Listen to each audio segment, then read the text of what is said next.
በ22 ዓመቴ እንዴት ሚሊዮነር መሆን ቻልኩ? የሚገርማችሁ ሁሉንም ሞክሬያለሁ። ፎሬክስ ትሬዲንግ፣ ድሮፕ ሺፒንግ፣ ዩቲዩብ፣ ተፍቲንግ ብቻ ሁሉም አልተሳካልኝም ነበር። ነገር ግን አንድ ቀን ለምን ከልጅነቴ ጀምሮ የምወደውን ስራ መስራት አልጀምርም ብዬ አሰብኩ። ከዛም ስለ ሶሻል ሚዲያ ማርኬቲንግ መማር ጀመርኩ። ብዙ ስህተት፣ ብዙ እርማት፣ ቀስ በቀስ በደንብ ሶሻል ሚዲያ ማርኬቲንግ ገባኝ። በዚህ መሃል ነው አንድ የሚገርም ሲስተም ዲስከቨር ያደረገው። የሶሻል ሚዲያ ማርኬቲንግ ፎርሙላ ብዬ ጠራዋለሁ። ይህ ሲስተም ከአንድ ክላይንት በፍጥነት ወደ 20 ትላልቅ ክላይንቶች እንዳድግ ረድቶኛል። የሚገርመው የ5 ዓመት ህፃን ልጅ ሊረዳው የሚችል ቀላል ፎርሙላ መሆኑን። እናንተም በሶሻል ሚዲያ ማርኬቲንግ ስኬታማ መሆን ከፈለጋችሁ የዚህን ፎርሙላ ሊንክ ከስር አስቀምጬላችኋለሁ።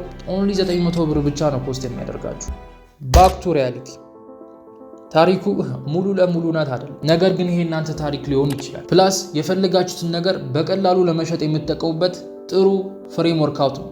ሁክ ስቶሪ ኦፈር ይባላል። መጀመሪያ ከታሪካችሁ ውስጥ አስደንጋጭና የማይታመነውን እውነታ ትናገራላችሁ። በ22 ዓመቴ እንዴት ሚሊዮነር መሆን ቻልኩ? ከዛ ታሪካችሁ ይቀጥላል። በመሃል ያጋጠማችሁ ችግር፣ ያለፋችሁት ፈተናና ምን አዲስ ነገር ዲስከቨር እንዳደረጋችሁ ትናገራላችሁ።